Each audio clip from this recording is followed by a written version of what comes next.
তুমি এটা কারে লইছো? আমার বউ। কি কইতাছো তুমি এসব? তুই সাবিনারে বিয়ে করছস? হ মা, এইমাত্র আমরা কাজী অফিস থেকে বিয়ে করে আসলাম। এই সময় তুমি বিয়ে করছো কোন সাহসে? তোর অনেক বার বাড়ছে তাই না? হ্যাঁ, তোর দিন শেষ। এই সংসারে তোর আর কোনো জায়গা নাই। তোরে আমি তালাক দিমু, তুই এখন এই বাড়ি থেকে বেরিয়ে যা। একটা বারে কি তার বুকের ভিতর কাঁপলো না? আরে ও তো সীমানা সে তো খারাপ। এমন সুন্দর তিনটা ফুটফুটে মেয়ে থাকতে কেমনে পারলো এই কাজটা করতে? বিশ্বাস করো খালা, আমার বাসার কোনো ইচ্ছা নেই। সব কি করতেছিস তুই?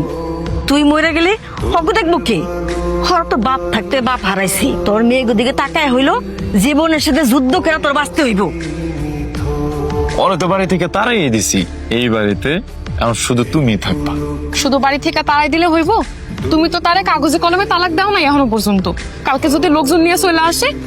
ওর যদি জানের মায়া থাকে এই বাড়িতে আর জীবনও পা রাখবো না।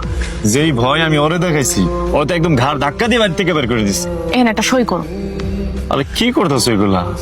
সই করবা এই কারণে যাতে এই বাড়ি থেকে কেউ আমার কোনোদিন বাইর না করতে পারে। মানে তুমি কি আমার মুখের কথা বিশ্বাস করতেছো না? না, বিশ্বাস করি না। পুরুষ মানুষের দিয়া কোনো বিশ্বাস নেই। ঠিক আছে দাও, আমার মুখের কথা বিশ্বাস করতেছো না তো এই যে। তুমি চিন্তা করো না, তুমি নিজের খেয়াল রাখো, আর আমার এই মায়াগুলোর লেগে তুমি দোয়া করো। ও মা, এটা আবার কোয়া লাগবো? আমি আল্লাহ কাছে কান্নাকাটি কইরা তোকে লেগে দোয়া কমু, আল্লাহ যেন তোকে একটা রহমত করে। কি করছিলেন আপনি?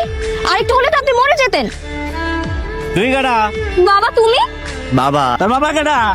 তুমি আমাকে চিনতে পারছো না? আমি তোমার মেয়ে জুলি। আমার ভাইও ঝুলি তুই, আমার ভাইও ঝুলি। সব পাগল টাগল বাড়ির ভিতরে নিয়ে আসছিস কেন? মা, উনি আমার বাবা। এই লোকটারে তো এখানে নিয়ে আসছিস কেন? মা, বাবা এখন খুব অসহায়।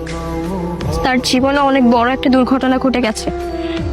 তুমি নিজে তাকায় দেখো না, বাবার কি একটা অবস্থা হয়েছে। সব কিছুই তার পাপের শাস্তি। আমার সাথে তোদের সাথে পশুর মতন আচরণ করছে।